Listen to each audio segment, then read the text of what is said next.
Hello my friends and welcome back to another episode of my weekly bits. First off, let's start out with some of the lighter news from the past few weeks, shall we?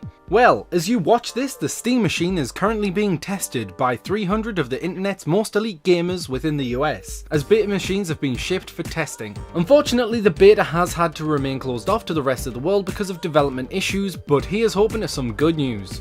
The Steam OS is now also available for users to look at, however it is far from finished, and people are urged to only try it if they're a Linux hacker, but I feel they mean programmer who will know what the hell they're doing.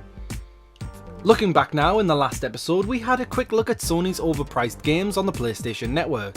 And now, never to be outdone, Microsoft have raised the price for some of their most popular game downloads by up to £5 Great British Pounds. When asked about this, they basically state that they're allowed to do whatever they like, it's their console and they're bringing you a service, so shut up, stop whining and bend over the table, whilst once again they do whatever they like. One of the biggest stories of this week, however, comes from Battlefield 4. That's right, it's been over 40 days since the game was released, and unfortunately, DICE seem to be doing very little about the bugs and crashes in the game.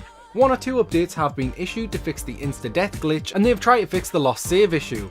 But as EA are trying to sort out these problems, they've had to put off development to any of the expansions to the game until the glitches and bugs have been completely fixed.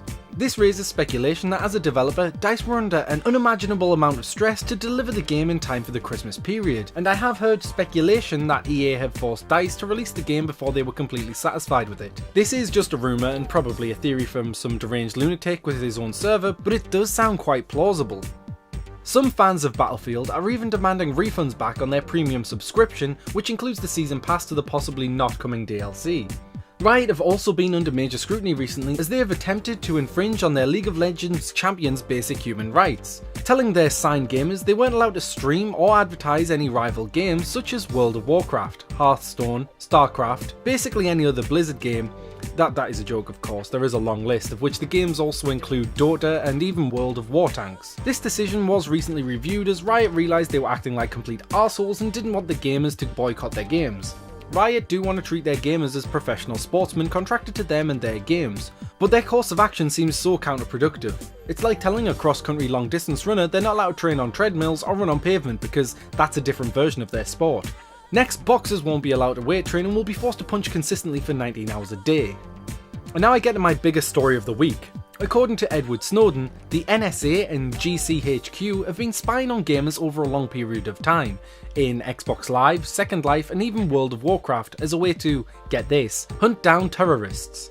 According to Snowden, such a large task force was on the job that they had to have a deconfliction group so that they wouldn't start spying on each other. Snowden states that these anonymous worlds of online gaming are a perfect hiding spot for terrorists. This of course is absurd.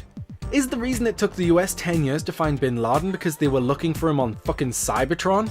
Honestly, the last place a person who wants to cause mass destruction, spreading panic and terror would hang out is in a role-playing game. Especially if they're a religious extremist who wouldn't touch a game with a barge pole because of its worship of false deities. It's counterproductive to their cause.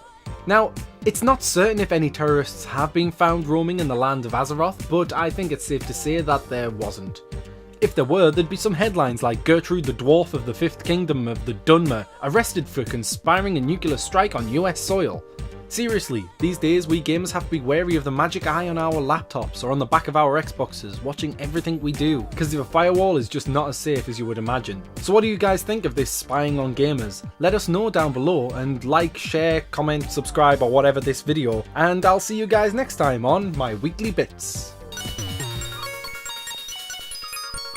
Weekly bits.